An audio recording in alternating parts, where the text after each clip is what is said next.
Mayuri, that sick bastard. I bet I know what that dude is up to. So the chapter starts off with the acorn thing looking into the room. What is Mayuri up to? And he sees this, like, you know, we see it as shadowed out. The panel is like shaded out or whatnot. And to me, it looked like, because, you know, Mayuri is into collecting bodies, experiments, and such and such. It looked as though Mayuri fused himself with Yami's body. Remember, he was like, oh, I can't wait for this guy to die so I could do experiments on his body. I think there's a possibility that Mayuri, when he comes out, he's going to be with this gigantic-looking Yami body ready for war, because Mayuri's a nut. But if he is permanently fused with that body, I don't know how the hell he's going to be able to do experiments anymore, because that body is so gigantic. How would he do anything? So I think that's what he did, though. I think he fused himself with Yami's corpse or something. I don't think that Yami is alive anymore. I think he's dead. But he fused himself, and, you know, Yami's conscious is out. It's just Mayuri controlling that gigantic body. That's my theory with that one, because it kind of looked a little bit like it, and at the same time, it makes sense. Mayuri, you know, he wanted that body so bad, he was like, let me jump on it. Now, the intermission with Soifon's lieutenant,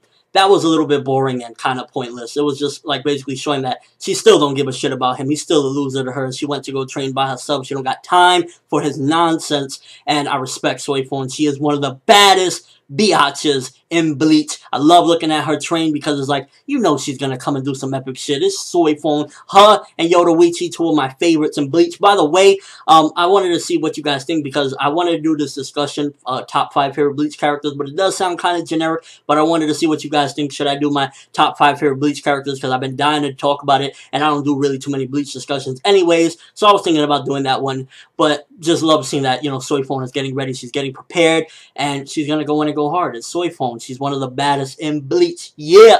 So that the ending result of seeing that panel was cool, but didn't really care to see the whole thing with her lieutenant, and he was just, you know, with those other people, his family. He's like, who cares? Really, who cares? That was kind of useless, but Soifon is going in, and I can't wait to see her kick ass. Now, the whole domestic dispute, daddy and the great-grandfather and Komamura going in. Now, I respect the great-grandfather for looking at Komamura a certain way, because Komamura was ashamed of himself for a while. He's like, well, how dare you be ashamed of yourself? You should be proud of yourself. Who cares what people think? And, you know, he knew everything about Komamura hiding himself, having that thing over his face or whatever. And it's going to be an epic showdown. I can't wait to see how it's going to go down, how that big-ass dog can even fight. And I'm glad we got to know quickly that it was his great-grandfather. It didn't take very long for us to find out the relation. And it just really brings more curiosity, like, what other people are in this species? Where are the rest of them? Are they all dead? Are they the last two alive? It seems as though there's more of them, because he was like, oh, our people, you know, we never really get involved. That's not our problem, and you shouldn't either. And pretty much Komamura wanted to inherit the secrets or something, because obviously Komamura is going to come out on top. He's going to end up slaying him, and he's going to get the secrets, because this is the time where everyone's going to power up for the next battle. Now, what is this going to mean?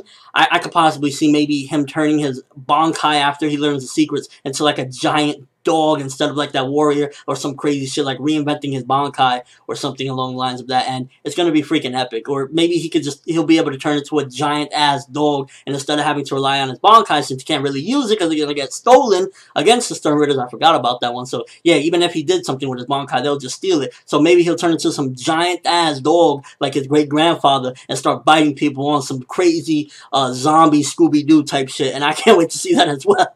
But I think that the secrets to him is definitely something that's going to allow him to morph his body into a larger thing, and maybe, you know, just start going wild like the looks of his great-grandfather. But that's going to be an epic showdown, a nice little thing. I hope we get to see it. I hope it doesn't just, you know, that's the end of it and we don't get to see that battle, because I want to see what that great-grandfather can do. How can he fight giant-ass dog?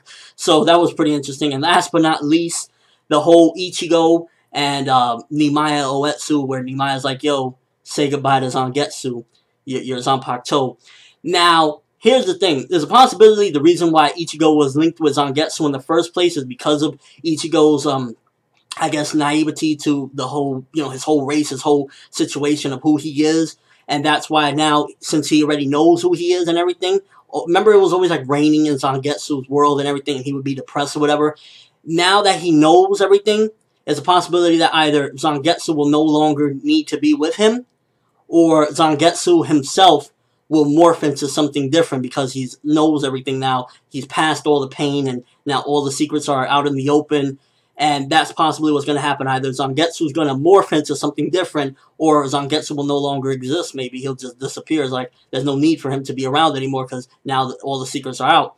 But that also brings curiosity. What's going to happen with the Hollow? Will Ichigo still turn Hollow? I think once Zangetsu is gone, Ichigo won't turn Hollow. Maybe he'll have some sort of holification process, but it won't be like before. It'll possibly be maybe like a whole body morphosis, or something where his Bankai will turn into a holified Bankai or something. But I'm definitely seeing that like he's either gonna do two things. He's either gonna disappear for good, like I don't need to be around anymore, or he's gonna morph into something even crazier. And I'm just excited to see what the Bankai is going to look like now, because we went through a previous Bankai change when he first got his Bankai back in the fight against Genjo.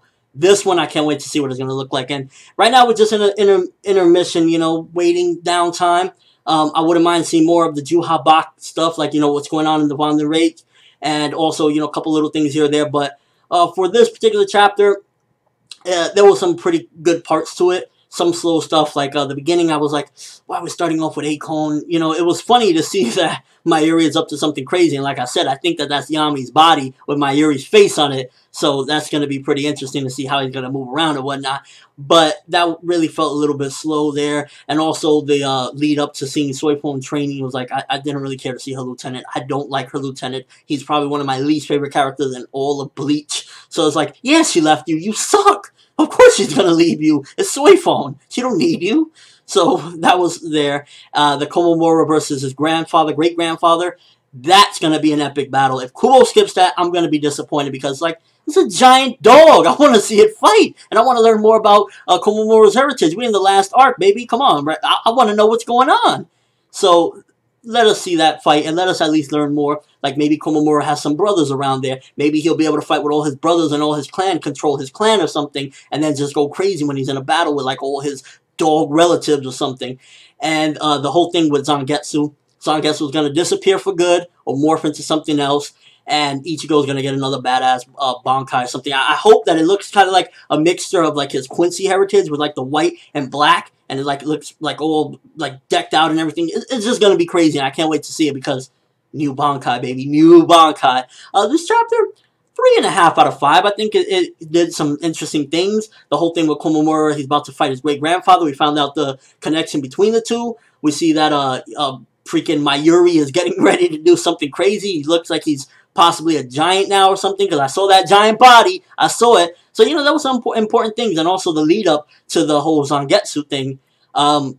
It's going to be sad if we say bye to Zangetsu, but we might have to. But let me know what you guys think. What do you think about the Zangetsu thing? Komamura versus his great-grandfather. What do you think are the secrets of his, you know, heritage or whatnot? Is it going to be that he turns into a giant dog? He could control his clan? What is your thoughts on that? And overall thoughts of the chapter, because some pretty interesting stuff. Again, 3.5 out of 5. It deserves that. But that's all I have for this review. Thanks for watching. Hope you enjoyed. Thumbs up if you can't wait to get back to this war, because we're on the downtime now. But when we go in, everyone is getting ready, and I'm excited, because all this training, I really hope it pays off, because everyone is going in, and we'll see the results soon. I'm Finette World, and as always, people, have an awesome day.